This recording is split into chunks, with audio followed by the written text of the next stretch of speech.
बिस्मिल्लाहिर्रहमानिर्रहीम। अस्सलामुअलैकुम। इंडिया ने अपना आयन 1949 और बांग्लादेश ने 1972 में बना लिया था। हमें 9 साल लगे और 2 साल बाद ही मनसूख कर दिया गया। 1962 का आयन बना लेकिन नाफिज ना हो सका। 2 टुकड़े होने के बाद 1973 में कहीं जाकर आयन पाकिस्तान बना। 1947 से लेकर 1962 तक जवाहरलाल नेहरू भारत के वज़ीर-ए-आज़म रहे। इन 15 सालों में हर इदारे की बुनियादों को मजबूत कर लिया। दूसरी तरफ पाकिस्तान में 1958 तक 7 वज़ीर-ए-आज़म घर जा चुके थे, जिस पर नेहरू ने कहा था, इतनी मैंने धोतियाँ नहीं बदली जितने पाकिस्तान ने सरबराह बदल लिए।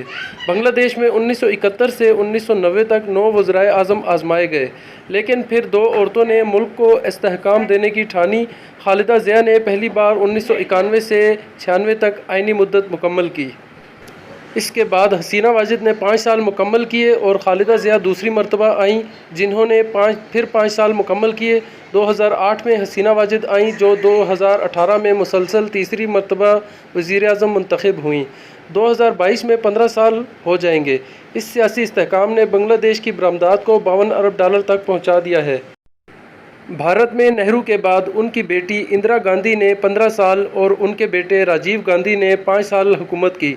मनमोहन सिंह 2004 से 2014 तक और तब से अब तक मोदी वज़ीर-ए-आज़म हैं।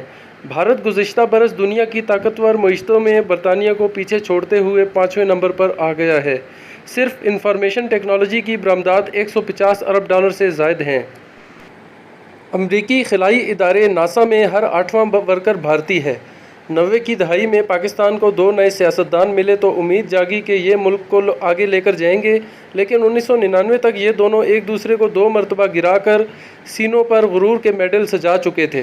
2014 से बांग्लादेश और भारत में एक ही सरबराह है, जबकि इस दौरान पाकिस्तान में चौथा वज़ीर-ए-आज़म मुल्क की तकदीर बदलने के दावे कर रहा है। अब तक 23 वज़ीर-ए-आज़म आ चुके, लेकिन मुद्दत कोई भी पूरी ना कर सका।